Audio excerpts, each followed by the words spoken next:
For me, the anti-landscape means what happens off stage during a Samuel Beckett play. So, you know, to me, anti-landscape is that unknown and almost unknowable space around his characters in the play Endgame. That was what I thought of immediately when I heard that phrase. But what I've heard over the last few days has actually been a fascinating diversity of interpretations of this concept. So one of them is the idea of a kind of residual landscape, a landscape that was once valued and has now kind of fallen off the kind of cultural map of valorization. So that's a kind of anti-landscape, a sort of post-landscape. There's also anti-landscape in the sense of degraded landscapes, and here the kind of metaphor really is the metaphor of a scar. Very often, you know, in the photographs that we've seen from various photographers, particularly of kind of mining operations, what you see is this kind of, this dreadful sense of a scarred earth. And so that's another sort of sense of a physical landscape that has been damaged. But also, I think there's the sense of an anti-landscape as something that, I suppose, closer to my own sense of the Samuel Beckett play, of a landscape that actually is very hard to represent at all.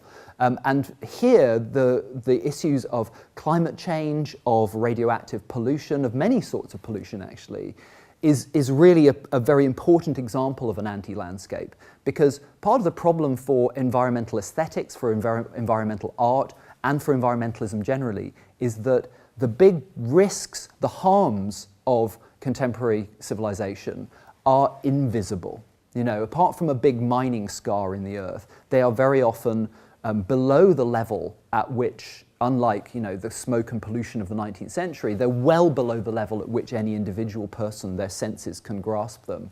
And so it becomes very important to think about how do you represent that unrepresentable, not unrepresentable, but the insensible, I suppose, is a better way of putting it.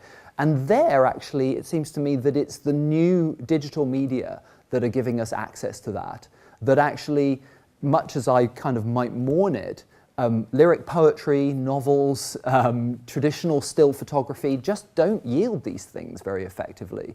What yields them effectively are what my friend Ursula Heiser has called a database aesthetic.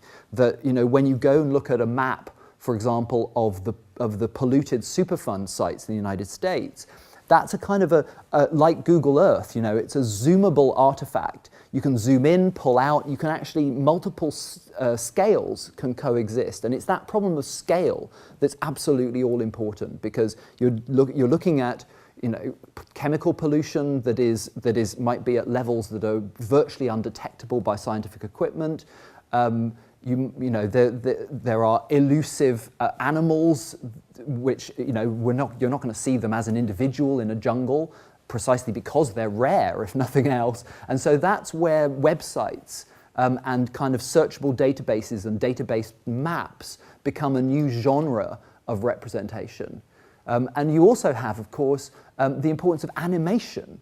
A great example of this that I saw on YouTube recently was an animation of all the nuclear tests that have been, I think it was done by a high school kid or something, an animation of all the nuclear tests and where they were carried out, every single one from Los Alamos onwards, and against a timeline of modern history. And so you can hear the years pass, they beep one after the other.